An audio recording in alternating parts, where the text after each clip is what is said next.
السلام عليكم ورحمة الله وبركاته. ازيكم عاملين ايه؟ لو مهتم جدا ومفيد فعلا من التطبيقات اشترك في القناة وفعل زر الجرس عشان يوصلك كل ما هو جديد ومفيد فعلا من التطبيقات في القناة. عندي اضرافك التطبيقات الحديثة اللي بتسهل عليك حياتك اليومية والتطبيقات الفيك وكمان التطبيقات الهاكر. النهارده ان شاء الله مع شرح تطبيق جديد هو اسمه ليتل اونس. التطبيق ده مساحته 17 ميجا وحمله اكتر من 100,000 شخص. التطبيق ده تطبيق خاص بالاطفال.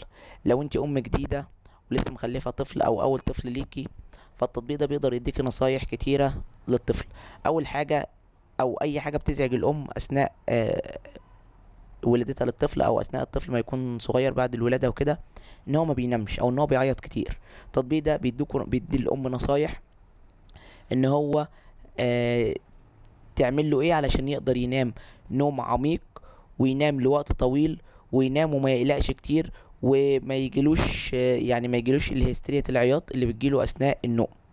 كمان بتدي الام نصايح ان هي تعرف الاكل اللي هو بيكون كويس معاه او الاكل اللي بيفيده او الاكل اللي ما بيسببلوش يعني تعب او مغص او اي الحاجات اللي بتيجي للاطفال اللي هو في السن الصغير اللي هو وجع البطن والمغص والاسهال والحاجات دي. بيديها نصايح الاكل الصحي، الاكل المفيد، الاكل اللي هو معدته تقدر تهضمه لكل مرحلة بقى، مرحلة الشهرين ومرحلة ال3 شهور وال5 شهور والسنة.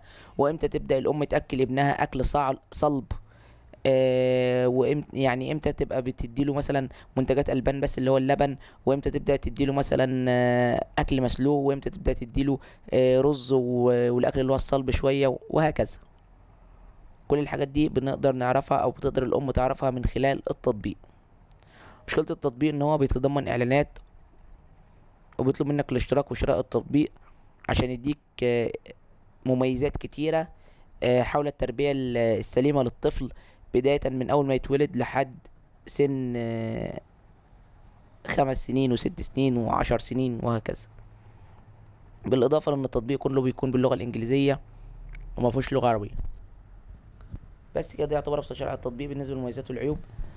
لو عجبك شرح التطبيق يا ريت تدوس لايك للفيديو. لو عايز شرح تطبيق معين يا ريت تسيب لي في الكومنت. لو شفت ميزة او عيب للتطبيق في اي تحديث من التحديثات القادمة اكتبها في التعليقات الفيديو. شكرا، سلام عليكم.